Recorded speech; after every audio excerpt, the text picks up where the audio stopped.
Good evening, good afternoon, ladies and gentlemen. Welcome back to another episode of Hightop Sports. Today, we're going to talk about a few things. One, a possible commit from a four-star offensive lineman that did visit this past week. He's a transfer portal guy. Can Billy close? I got a lot to talk about, lots of things to go over with that. Then we're going to talk about the NFL draft. Obviously, my boy Ricky P, Pretty Ricky, going first round, had me fired up during draft night. If you guys didn't see that, I was absolutely berserk. Then a surprise signed to my NFL team, which we'll get into, and then Dan Mullen gets knocked with the worst draft class since 1980s for the Gators. We got to talk all about that because it's very interesting. Get your thoughts and opinions about it. I'm going to give you my thoughts and opinions about it. Of course, before we do any of that, though, let's dive right into, of course, Jason Zamdala, I believe is how it's pronounced. So this one's an interesting situation here, all right? We'll get into it in just a moment where he's projected to go. But four-star offensive lineman signed with USC at the beginning of January and then is right into the transfer portal 3 months later, and visited two schools, one being UCF and the other being Florida. Now, we made some room because there was obviously a scholarship issue. Ethan Pouncey, he entered into the portal, so there is room. We have the opportunity to sign him here. He visited this past weekend, but again, now the big question mark is, can Billy close? This very passive-aggressive approach that Billy has in the transfer portal, I don't mind it. I don't love it.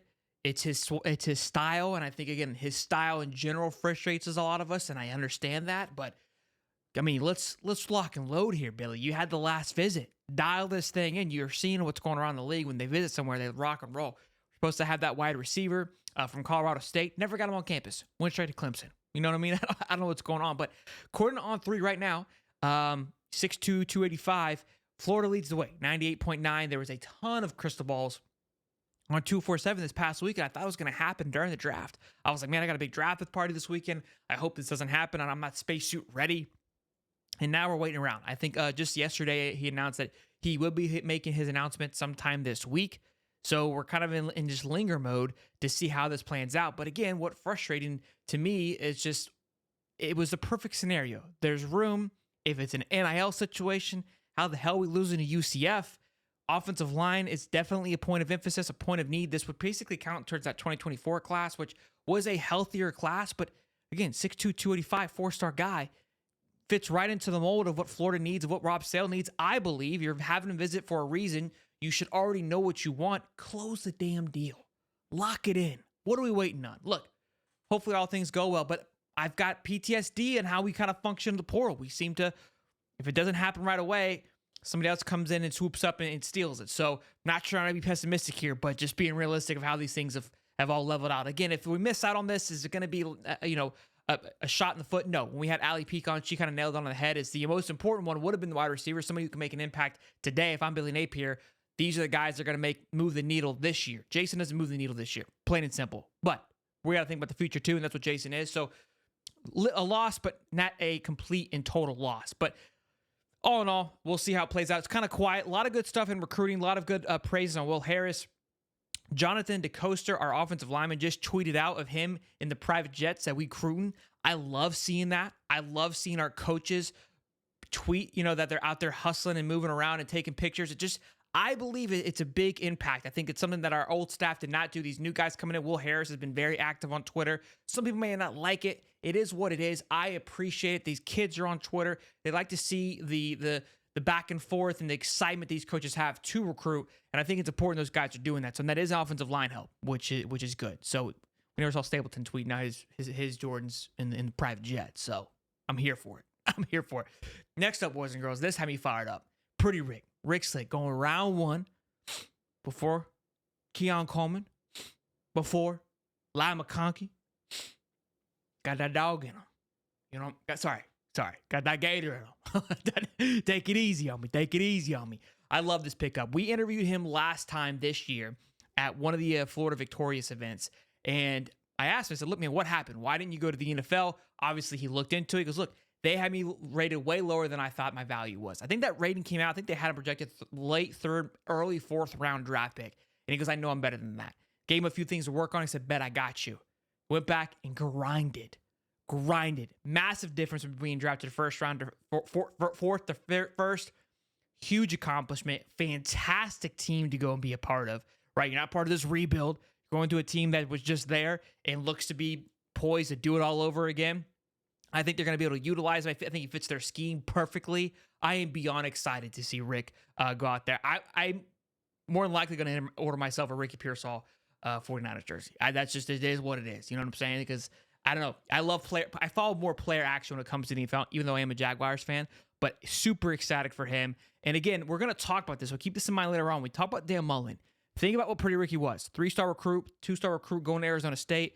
Florida brings him in, works with him for 2 years, year one draft. Now, I firmly believe that Ricky Pearsall earned his way to this. Okay, let's not just say that Florida developed this guy from the bottom up. I think sometimes we try to put the schools take credit. Ricky Pearsall worked his ass off. All right, and that's the next person we're going to talk to here is one of my favorite players of all time, Lorenzo Lingard. Love this young man to death. Had him on the show. My man kicked my ass when working out. And I remember working out with him. I remember watching him play. This kid plays with so much heart. Runs like it's his last run of his entire life every single time.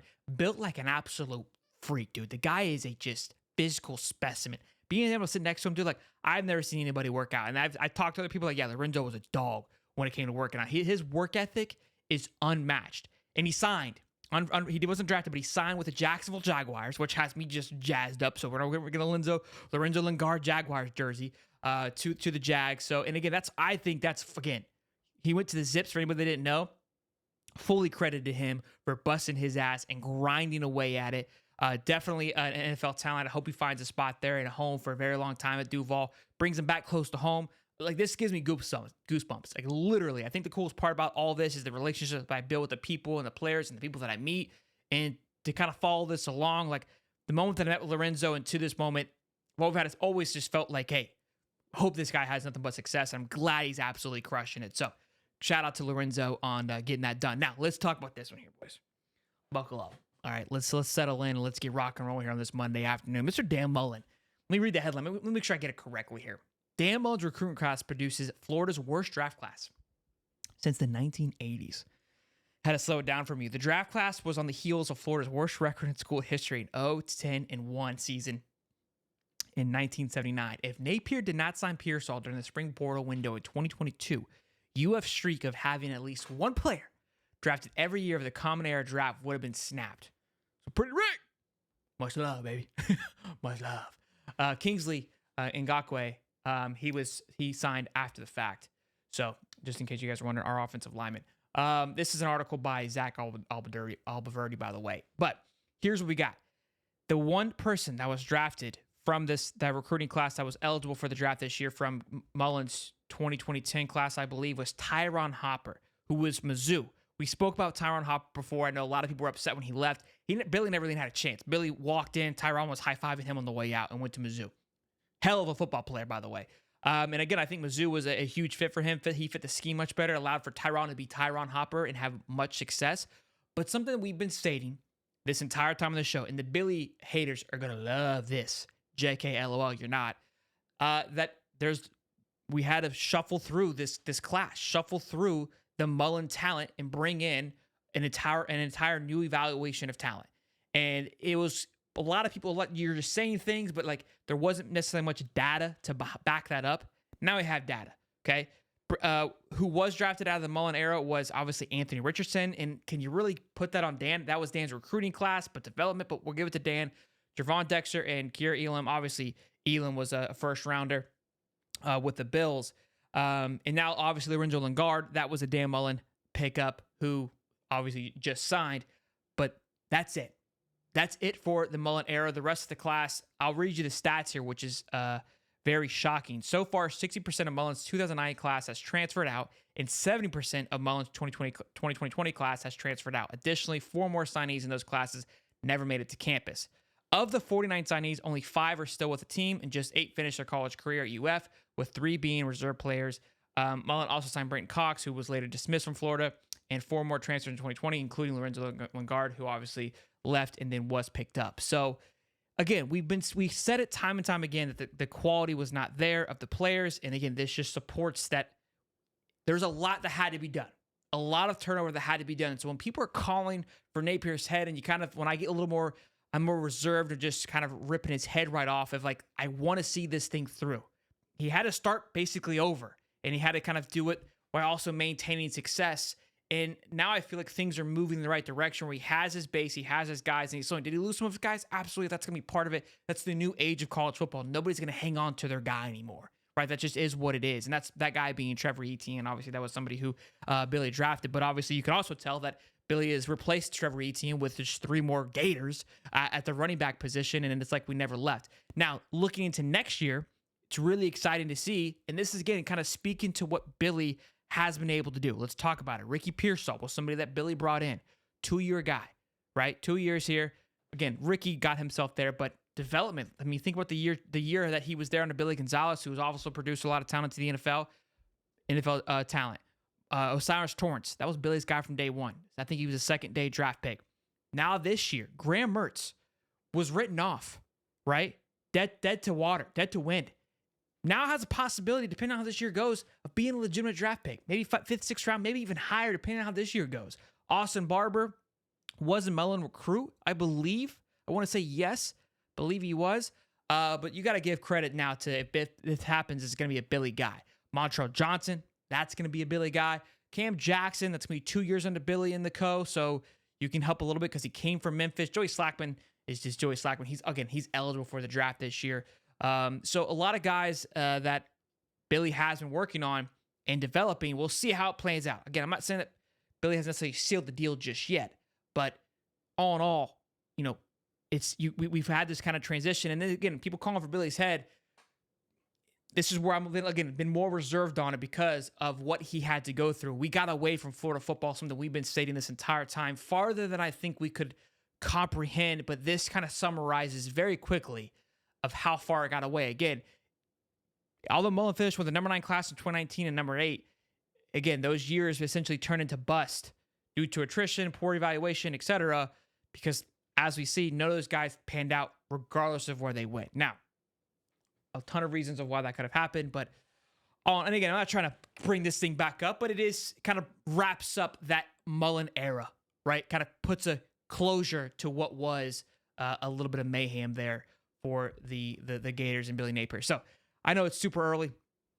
Head into this next season. I know a lot of you guys still have your dates of when Billy's gonna get the kick and the kick to the booty, but we will see how it all plans out. Again, congratulations to the guys that did sign, that have a future into the NFL, and it will be exciting to see. Again, it's exciting. You kind of get this NFL draft to see how they do. Also, really quick here, let's give credit when credit's due. FSU had a ton of guys get drafted this year.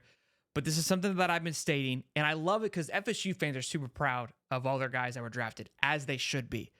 But there should be a reality check too. This is why I try to comprehend to the FSU fans with the tiny brains. I said it last year, all last year. I said it with Holly before he quit.